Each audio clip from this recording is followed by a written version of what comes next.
দাদাগিরি দেখুন, তৃণমূল নেতার দাদাগিরি। পুজোর অনুদান 1,10,000 টাকা দেওয়ার সত্ত্বেও পুজোয় চাঁদা না দেওয়া, গালিগালাজ, হুমকি। আমি বলছি সরকার তো টাকা দিচ্ছে, 1 লাখ টাকা করে তো সরকার দিচ্ছে, তারপরে তাহলে তোমাদের চাঁদা তোলার মানে কেন? 1 লাখ টাকা এত মানুষকে প্রেশান করছেন, তাহলে কিসের? এবং গাড়ি ভাঙচুরের ঘটনা, এমনই ঘটনা ঘটেছে হুগলির আরামবাগের গৌরহাটি GP2 এর। অভিযুক্ত নাম সাহেব দত্ত।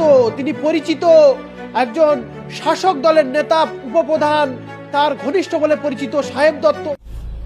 ফেসবুক লাইভ করছো? কি বলছো বলো না তুমি। আমি ফেসবুক লাইভ করছি। যাই করে তুমি বলো না। নেমে আসো না, গাড়িতে স্টার্ট না না, আমি গাড়িতেই থাকবো। আমি তো আর কারোর জায়গায় যাচ্ছি, আমি গাড়িতেই থাকবো। আমি গাড়িতেই আছি, তুমি বলো না। গাড়িতে আছি বলতে? আমি গাড়িতেই আছি, তুমি বলো না। না বলছি আপনি যে ছবিটা করছেন, হ্যাঁ কিসের? আমি করছি, আমাকে আটকে রাখা হয়েছে, আমি তাই করছি। কিসের জন্য? আপনি আমাকে আটকে রেখেছেন, তাই করছি আমি। এবারে আপনি বলুন কেন আটকে রেখেছেন? কেন আপনাকে আমি জিজ্ঞেস করি কেন? না না, আপনি বলুন আমাকে, ভালো করে ক্যামেরা করুন না। আপনি আমাকে বলুন কেন ক্যামেরা আটকে করলে রেখেছেন? আপনারা ভালো করে করুন তো। ভালো করেই করছি তো, ভালো ক্যামেরা ঠিক করে ধরুন। ভালো করেই করছি। ক্যামেরা ঠিক করে ধরুন আপনি। মুখ আসছে, ভালো করেই করছি। আপনার মুখটাও নিন, দরবার নেমে আসুন। হ্যাঁ আমি এই তো, আমার মুখ আসছে তো। গরম করে ক্যামেরা সোজা করুন। আমার মুখ আসছে, ঠিক আছে। এবার আপনি বলছি বলুন আমাকে কেন আটকে হ্যাঁ রেখেছেন? বলছি আপনাকে একটা কথা হ্যাঁ বলছি। বলুন। আপনি ফেসবুকে লাইভ করছেন কোনো ব্যাপার না, ঠিক আছে। ঠিক আছে। আমি বলছি যে একটা পুজো হচ্ছে, হ্যাঁ পুজো হচ্ছে তো পুজো হচ্ছে তো, টাকা দিচ্ছে, ক টাকা দিচ্ছে সরকার? 1 লাখ টাকা করে তো সরকার দিচ্ছে, তারপরে তাহলে তোমাদের চাঁদা তোলার মানেটা কি? 1 লাখ টাকা এত পুজো হয়ে যায়? মানুষকে প্রেশান করছেন, তাহলে কিসের? না বলছি 1 লাখ টাকা পুজো হয়ে যায়? হ্যাঁ? 1 লাখ টাকা পুজো হয়ে যায়? সেইটা সরকারকে বলুন যে 1 লাখ টাকা আবার পুজো অনেক হবে। সরকারকে বলুন।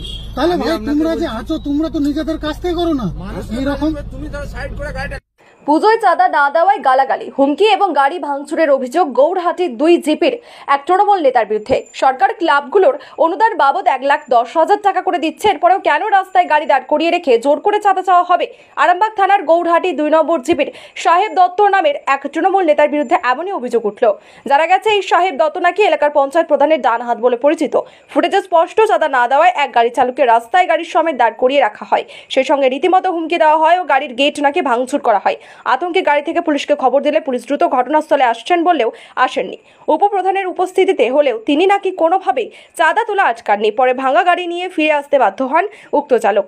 জানা গেছে সাহেব দত্ত নাকি এলাকায় রীতিমতো প্রভাবশালী নেতা। সরকারি অনুদানের সামান্য কটা টাকা কিভাবে একটা পুজো সম্পন্ন হয়, এই অজুহাতে তারা গৌরহাটি বাজারে একের পর এক গাড়ি দাঁড় করিয়ে চাঁদা তুলছিলেন। কিন্তু একটা গাড়ি চালক চাঁদা দিতে অস্বীকার করায় তার গাড়ি আটকে দেওয়া হয় এবং তারপরে শুরু হয় শাসানি। এই বিষয়ে প্রধানকে ফোনে জানাতে চাইলে তিনি জানান তিনি এই বিষয়ে কিছু জানেন না। তিনি সপরিবারে নিমন্ত্রণ বাড়ি থেকে সবে মাত্র ফিরেছেন। তবে এমন কিছু ঘটে থাকলে তিনি তো সমর্থন করেন না, তিনি খোঁজখবর নিয়ে জানাবেন। তারপর থেকে তিনি আর ফোন তোলেনি। দেখুন কিভাবে গৌরহাটি বাজারে প্রকাশ্য রাস্তায় কিভাবে গাড়ি চালককে চাঁদা না দেওয়ায় শাসন হচ্ছে সেই চিত্র। Facebook live